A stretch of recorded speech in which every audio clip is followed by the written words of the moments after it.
Assalamualaikum warahmatullahi wabarakatuh. Salam sejahtera buat sahabat Kang Asep Hidayat semua yang paling Kang Asep sayangi.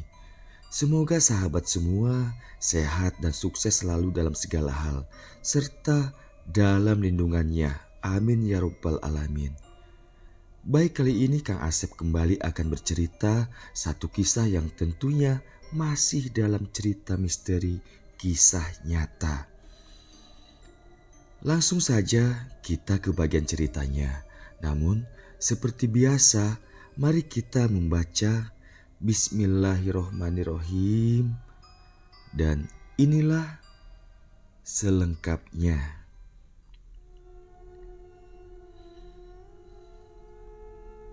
Menjalani kehidupan di dunia ini tentunya banyak sekali permasalahan yang harus kita hadapi. Namun yang terlihat jelas permasalahan dalam hidup diantaranya permasalahan perekonomian atau masalah ekonomi ya. Karena garis hidup manusia tentunya berbeda-beda, kebutuhan berbeda-beda pula. Perputaran kehidupan juga tentunya ada, kadang di atas, kadang di bawah, yang biasa diistilahkan perputaran itu dengan istilah bagai roda pedati, atau banyak lagi istilah lain yang tentunya memiliki arti dan maksud yang sama. Di saat perputaran kehidupan berada di bawah, sudah jadi barang tentu kita harus ekstra berjuang demi kelangsungan hidup. Jauh untuk lebih minimal, cukup untuk kebutuhan sehari-hari saja sudah bersyukur. Dari penuturan di atas, Kang Asep akan bercerita tentang dua orang yang harus memutar haluan dalam mencari nafkah. Dua orang tersebut bernama Bahar dan Jo, warga kampung yang masih berada di daerah Riau. Bahar dan Jo biasa bekerja sebagai pencari kayu. Selain bekerja sebagai petani, kebanyakan warga kampung. Namun pada masa itu, para pekerja kayu dihadapkan dengan permasalahan yang memang bertentangan dengan hukum yang berlaku di negara kita, yaitu illegal logging. Dengan demikian, Bahar atau biasa disebut atau dipanggil Wak Bahar, juga yang lainnya mendapat kesulitan untuk memenuhi kebutuhan hidupnya. Memutar otak bagaimana caranya untuk memenuhi kebutuhan itu. Akhirnya mereka beralih ke berbagai macam pekerjaan lain yang penting bisa menghasilkan uang untuk menghidupi keluarga. Kembali ke Wak Bahar. Wak Bahar juga turut mengalami masa sulit hingga ia memutuskan untuk mencari burung-burung liar yang bernilai tinggi yang berada di dalam hutan-hutan yang dekat perkampungannya, bahkan hingga masuk ke dalam hutan rimba yang jauh. Ia membeli beberapa alat sebagai profesi menangkap burung seperti pikat dan lain sebagainya. Suatu sore, Wak Bahar tengah duduk santai di teras rumah sembari minum kopi dan merokok.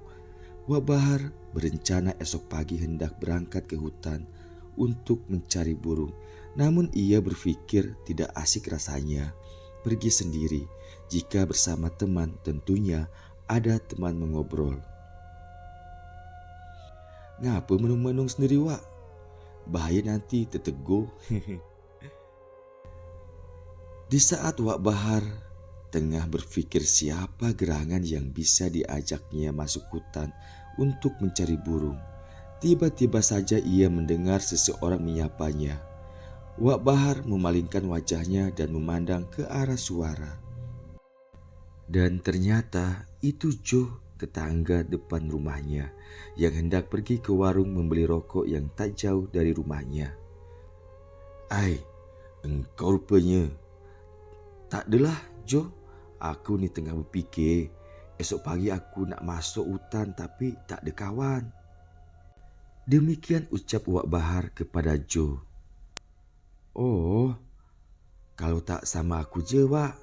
Aku lagi tak ada kerja nih. Ucap Joe sekaligus menawarkan diri untuk pergi ke hutan bersama Wak Bahar. Rencananya ke hutan mana, Wak? Soalnya hutan di dekat sini sudah susah burung. Sambung Joe lagi menanyakan rencana tujuannya. Kita pergi ke hutan dekat perusahaan saja, Joe. Mungkin di sana masih banyak burung, jawab Bahar. Oh iyalah, Wak. Jam berapa besok pagi kita berangkat? Tanya Joe lagi. Kalau bisa kita berangkat pagi-pagi betul, Joe. Jadi kalau di hutan itu tidak ada burungnya, kita bisa pindah ke hutan lain, jawab Wak Bahar. Dan akhirnya mereka sepakat esok pagi berangkat. Keesokan paginya, sesuai dengan janji, selepas melaksanakan ibadah sholat fardu subuh, mereka berangkat. Dengan perbekalan diperkirakan cukup untuk beberapa hari. Mereka berdua berangkat menggunakan pompong kecil milik Wak Bahar. Karena di daerah kampungnya merupakan daerah gambut dan perairan, tentunya transportasi dominan menggunakan pompong dan speedboat saja. Singkat cerita, jam 7 mereka tiba di tujuan. Setelah menambatkan pompong pada sebatang kayu kecil di pinggiran sungai, mereka mulai melangkah masuk ke dalam hutan dengan pepohonan yang besar dan rapat. Mereka terus berjalan di sela-sela pepohonan. Tak jarang kaki mereka tersandung akar-akar pepohonan yang tersembur di atas permukaan tanah. Ya, ciri khas di area hutan gambut. Setelah dirasa cukup jauh, mereka berhenti dan istirahat sejenak. Lalu Wak Bahar mengeluarkan peralatannya seperti pikat serta musik alat pemancing burung. Namun setelah beberapa saat alat itu dibunyikan, tidak ada terdengar jawaban dari burung-burung di hutan. Yang biasanya jika musik suara burung itu dihidupkan, maka akan dijawab oleh burung-burung yang ada di hutan itu, jika memang di area hutan itu ada burungnya. Tak ada burungnya di sini agaknya, Joe, ucap Wak Bahar kepada Joe dengan nada sedikit putus asa. Iya, Wak, sepertinya tak ada tanda-tanda keberadaan burung di sini.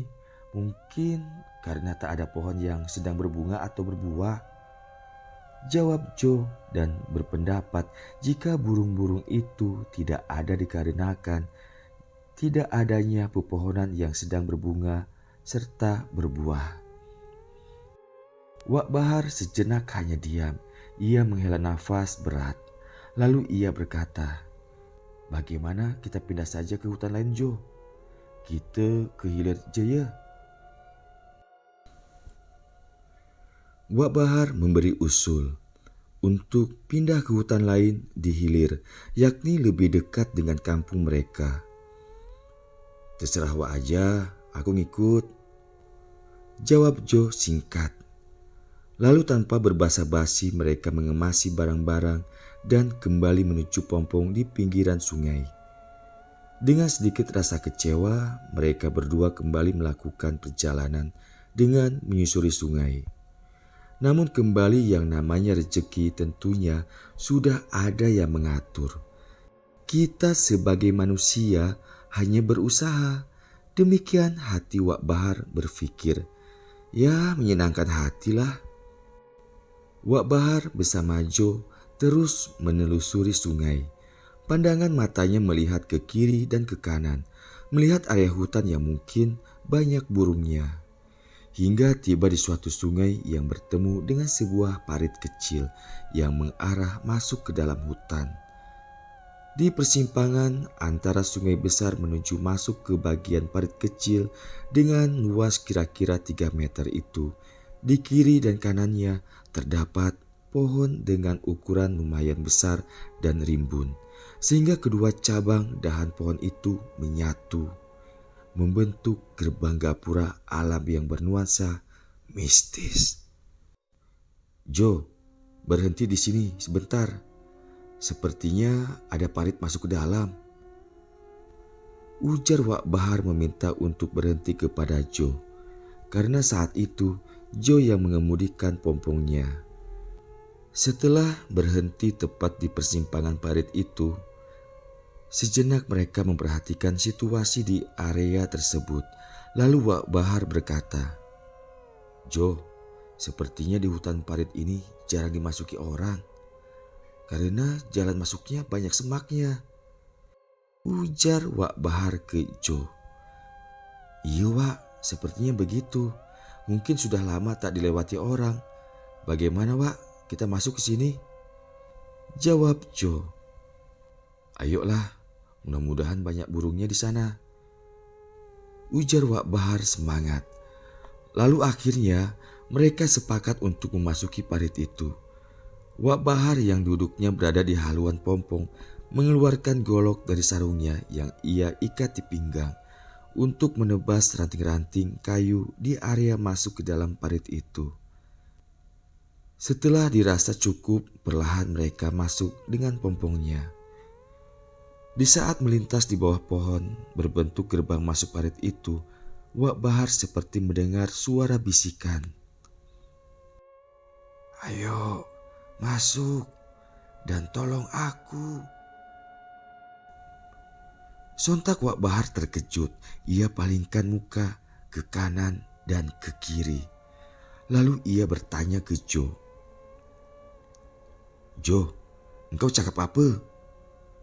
Demikian tanyanya ke Jo. Wak Bahar fikir Jo yang telah berbisik kepadanya. Mendapat pertanyaan dari Wak Bahar, Jo merasa bingung dan menjawab, "Ai Wak, cakap apa?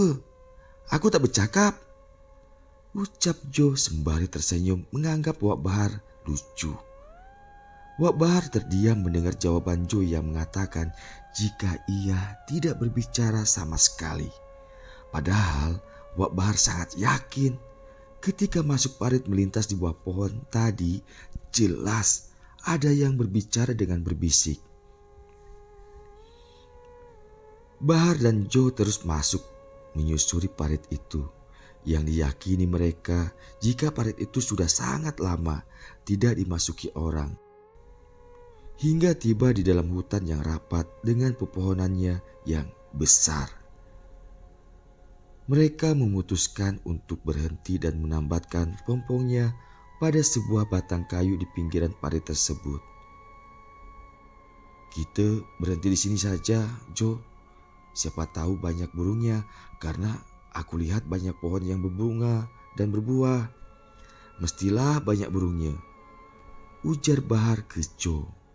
"Iya Wak, tapi tak ada nampak burungnya kat sini," ujar Jo karena saat itu ia tak melihat atau mendengar suara burung di tempat itu. "Iya pula iya. Kera pun tak terlihat di sini. Tapi ya, kita coba saja dulu Jo," sambung Bahar ke Jo. Lalu mereka berdua turun dari pompongnya mulai memasuki hutan nan belantara itu. Jo lebih dulu berjalan memasuki hutan. Maklumlah, Jo jauh lebih muda dari Bahar. Tentunya dari segi fisik lebih kuat berjalan di dalam hutan. Sementara Bahar dengan tertatih berjalan mengikuti Jo.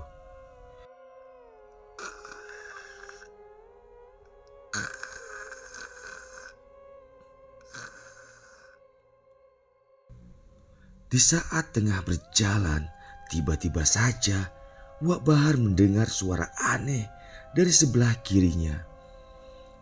Suara itu seperti suara seseorang tengah tercekik atau seperti hewan tengah dipotong lehernya. Sejenak Wak Bahar menghentikan langkah. Ia palingkan muka ke kanan dan ke kiri, menyapukan pandangannya ke segala arah. Namun ia tidak mendapati apapun selain semak belukar dan pepohonan dengan ukuran raksasa. Saat itu Wak Bahar mulai merasakan hal yang tak nyaman di hatinya. Namun ia berusaha tetap berpikir positif. Bahar kembali melanjutkan jalan untuk menyusul Jo. Baru saja beberapa langkah Bahar berjalan. Astagfirullah. Bahar beristighfar karena kakinya tersangkut pada akar kayu yang menyembul di tanah. Kembali Wak Bahar menghentikan langkahnya karena selain kakinya tersangkut, juga sepatu sebelah kanannya terlepas. Wak Bahar berhenti dan membungkukkan badannya untuk kembali memasang sepatu yang terlepas. Di saat itulah tiba-tiba krusak. Dari sebelah kanan Bahar mendengar suara gemeresak pada semak belukar di sebelah kanannya. Refleks Bahar memalingkan kepalanya dan menatap ke asal suara. Astagfirullah. Seketika tubuhnya serasa terkena aliran listrik yang besar. Jantungnya serasa berhenti berdetak. Bagaimana tidak, di saat itulah Bahar melihat sesuatu yang benar-benar membuat ia terkejut bahkan ketakutan. Di sebelah kanan ia melihat sesuatu menempel pada sebatang pohon yang besar dengan akar lebar laksana sayap. Ya, yang menempel pada sebatang pohon besar itu adalah kerangka manusia. Dengan posisi berdiri serta kedua tangan terpaku pada pohon itu, menghadap ke arah Bahar, kondisi kerangka manusia itu terlihat masih lengkap. Beberapa saat Bahar terpaku kaku. Dalam hati ia terus berdoa, berharap apa yang tengah ia lihat itu tidak nyata. Lalu dengan perlahan ia berdiri serta memalingkan wajahnya ke depan di mana Jo tengah berjalan beberapa meter di depannya. Jo, berhenti, tak usah masuk lagi. Ucap Bahar berteriak memanggil Jo.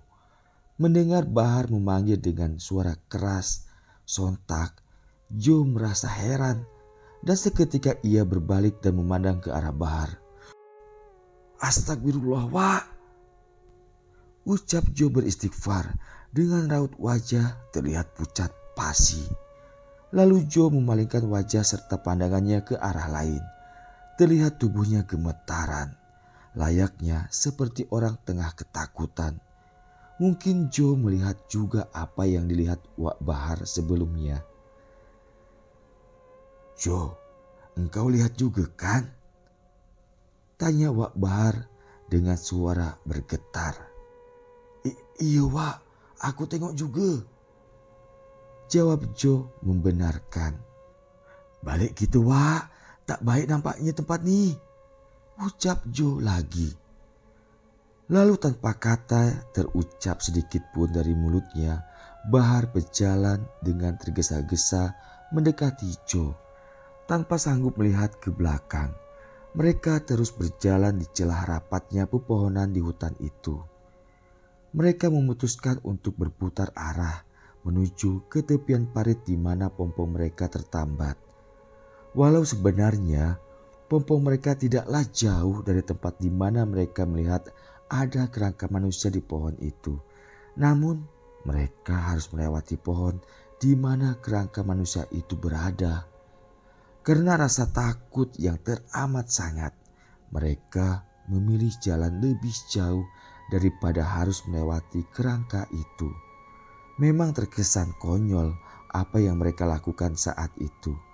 Mereka menghabiskan waktu berputar-putar melewati hutan yang sulit serta memakan waktu yang sangat lama untuk sampai di pompong. Bayangkan saja ketika mereka melihat kerangka manusia di pohon itu sekitar jam 9 pagi dan mereka tiba di pompong itu sekitar jam 2 siang. Padahal jika mereka tidak panik dan tidak takut, letak pompong mereka tidaklah jauh dari posisi mereka berada saat itu. kira-kira hanya 100 meter saja dari pohon yang terdapat kerangka manusia. Dan perkiraan paling lama hanya menghabiskan waktu 30 menit saja untuk sampai di pompongnya. Tapi ya, yang namanya panik dan rasa takut dapat menghilangkan akal sehat. Akhirnya tanpa disadari, justru menempuh jarak yang lebih jauh serta memakan waktu yang sangat lama. Singkat cerita, akhirnya Wak Bahar dan Jo tiba di pompongnya. Lalu dengan tergesa-gesa mereka hendak meninggalkan area tersebut. Namun mungkin karena fisik mereka sudah teramat sangat lelah, pergerakan mereka sangatlah lambat.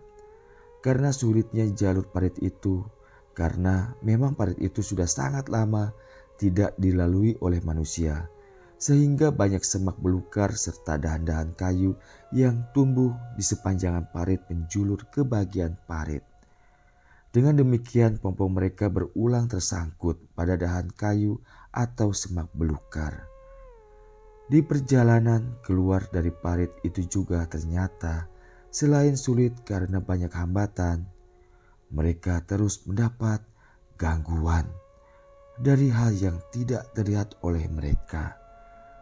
Ketika baru saja beberapa meter meninggalkan tempat itu, Wak Bahar dikejutkan oleh suara-suara bisikan-bisikan tidak jelas serta teriakan-teriakan dari dalam hutan.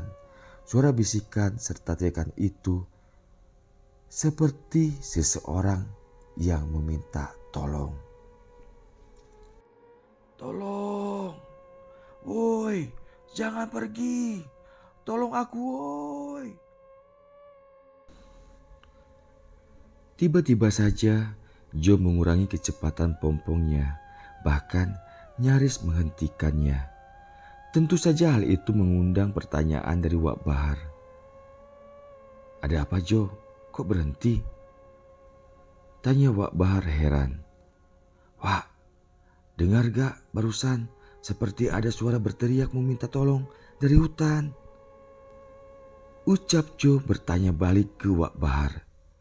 "Iya, aku dengar Jo, tapi jangan hiraukan. Itu bukan manusia. Ayo cepat jalan," ucap Wak Bahar dengan suara setengah berbisik serta dengan raut wajah terlihat semakin pucat. Karena saat itu ia melihat kelihatan seperti manusia dengan bagian wajahnya terlihat hancur dan berlumuran darah yang terlihat mulai mengering. Di pinggiran parit mengikuti pergerakan pompong yang jaraknya ke tepian parit itu hanya kurang lebih 1 meter saja. Melihat sikap Wak Bahar, Jo seakan mengerti dengan situasi yang terjadi saat itu. Ia tidak bertanya lagi, walau mungkin ribuan pertanyaan berkecamuk di dalam hati dan pikirannya. Dengan segera Jo menambahkan laju pompongnya, ingin segera tiba di hulu parit itu. Di perjalanan keluar parit, tak jarang Jo dikejutkan dengan suara-suara memanggilnya atau hanya suara jeritan meminta tolong. "Jo, cepat sikit bawa pompongnya. Lambat betul engkau nih," ucap Bahar ke Jo agar menambah kecepatan pompongnya. Karena sungguh Bahar sudah merasa sangat takut dengan situasi di hutan itu. Wak Bahar memang bukan hanya mendengar suara-suara misterius saja, melainkan penampakan dengan perwujudan mengerikan di sepanjang tepian parit yang mereka lalui. Jo menambah kecepatan laju pompongnya hingga mesin pompong itu terdengar sangat kuat meraung, memecah keheningan di hutan tersebut. Entah sudah berapa lama melakukan perjalanan, namun mereka belum juga tiba di hulu parit kecil itu. "Wah, aku rasa ini ada yang tak betul. Waktu kita masuk tadi pagi rasanya tidaklah terlalu jauh. Tak sampai 1 jam dari sungai besar kita sudah sampai ke tempat tadi. Nah sekarang dari jam 3 sore sampai saat ini belum sampai ke sungai besar. Coba Wak lihat jam berapa sekarang. Udah mulai gelap nih." ucap Jo yang mulai merasakan hal tidak baik pada mereka saat itu. Mendengar ucapan Jo, Wak Bahar memandang ke sekelilingnya dan benar saja hari mulai gelap. Apalagi saat itu mereka tengah berada di dalam hutan. Lalu ia melirik pada tangan kirinya di mana ia memakai jam tangan. Astagfirullah, iya Jo, sekarang sudah jam 6 sore, sudah mau maghrib. Ucap Bahar merasa terkejut seakan ia baru menyadari keadaan. Sesaat Wak Bahar termenung seakan tengah berpikir keras. Lalu ia berkata kepada Jo, "Jo, matikan mesin sebentar." Ucapnya memerintahkan agar Jo mematikan mesin pompongnya. Saat itu Jo yang mulai dirasuki rasa takut tidak banyak tanya lagi. Ia menuruti perintah Wak Bahar mematikan mesin pompongnya. Wak Bahar menundukkan kepala sembari menadahkan kedua telapak tangannya. Wak Bahar berdoa. Kira-kira 10 menit Wak Bahar mengusapkan telapak tangan ke wajahnya, tanda telah selesai berdoa. Rusak.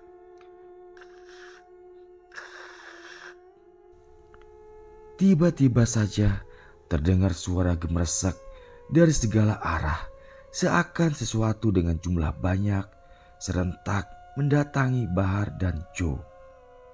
Jo, cepat hidupkan pompongnya. Setengah berteriak, Bahar memerintahkan Jo untuk menghidupkan pompongnya. Dengan panik, Jo mengengkol pompongnya. Namun, Jo semakin panik karena pompongnya tak juga hidup.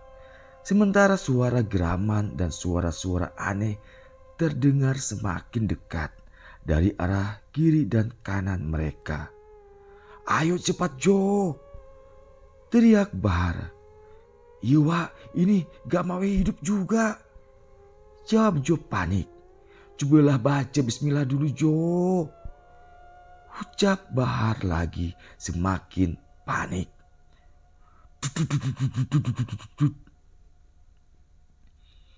Akhirnya, dalam situasi yang benar-benar menegangkan, Jo berhasil menghidupkan pompongnya dan langsung menjalankan pompong kayu itu meluncur dengan cepat meninggalkan tempat nan menakutkan itu. Entah berapa lama, akhirnya mereka berdua melihat dua batang pohon besar yang tumbuh dengan kekar di dua sisi parit. Ya, itulah pintu masuk ke parit yang membentuk gapura alam. Seakan itu merupakan gerbang ke dalam dunia mistis. Jo semakin kencang melajukan pompongnya karena secerca harapan telah nyata di hadapannya. Sementara Bahar terus berzikir memohon perlindungan dari Yang Maha Kuasa. Karena sepanjang perjalanan keluar, ia terus melihat penampakan-penampakan menyeramkan dari makhluk-makhluk gaib hutan itu.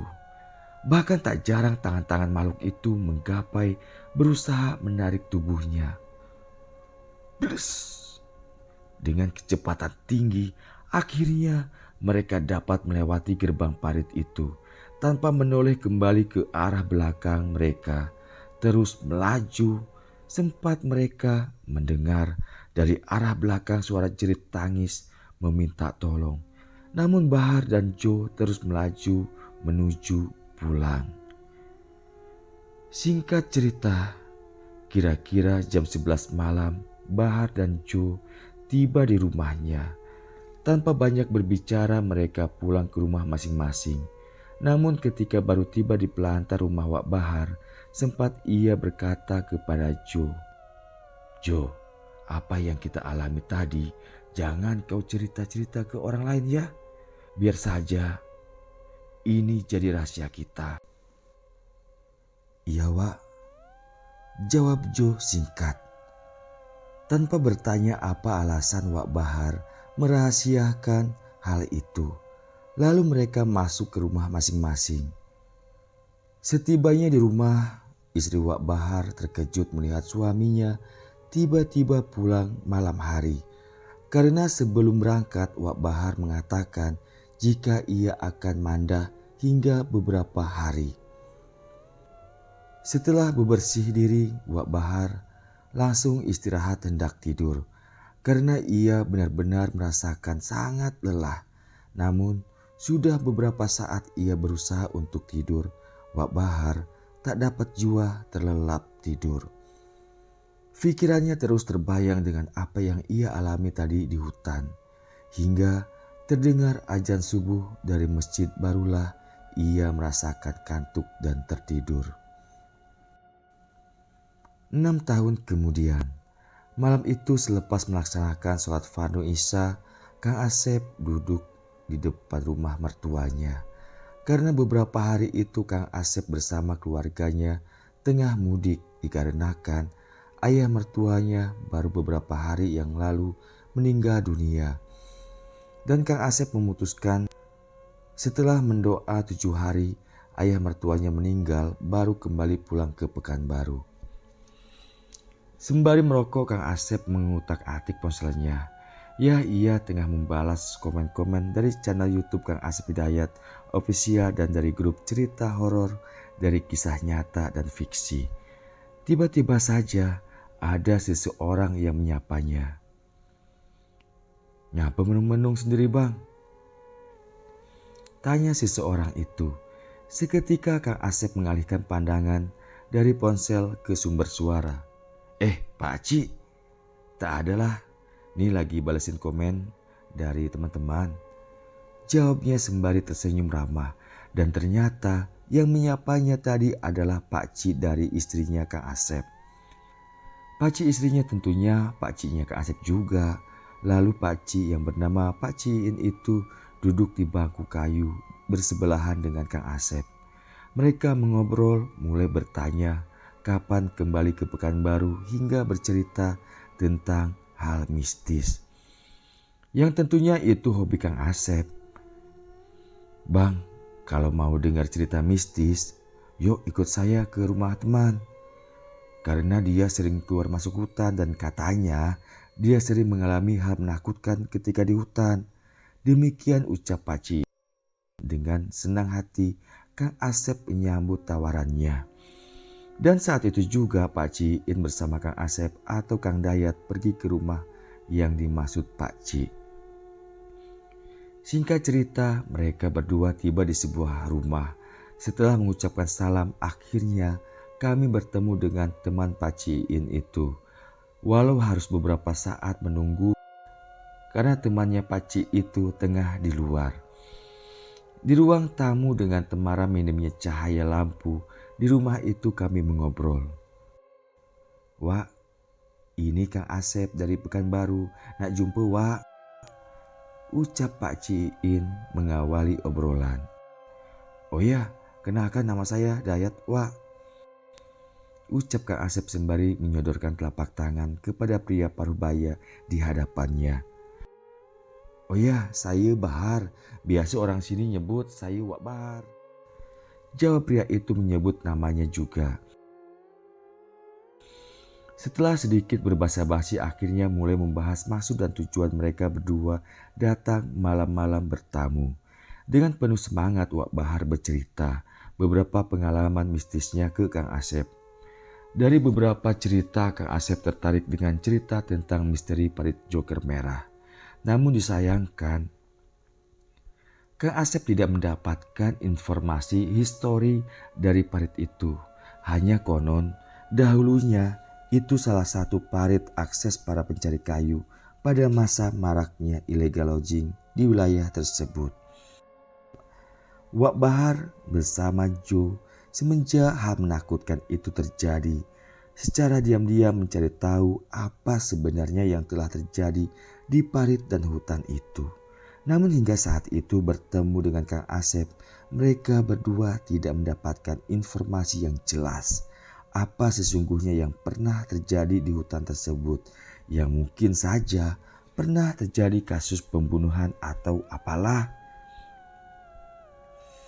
Menurut informasi yang Kang Asep dapatkan dari masyarakat setempat, jika malam hari melintas di persimpangan parit itu, selalu mendengar suara-suara misterius berteriak meminta tolong.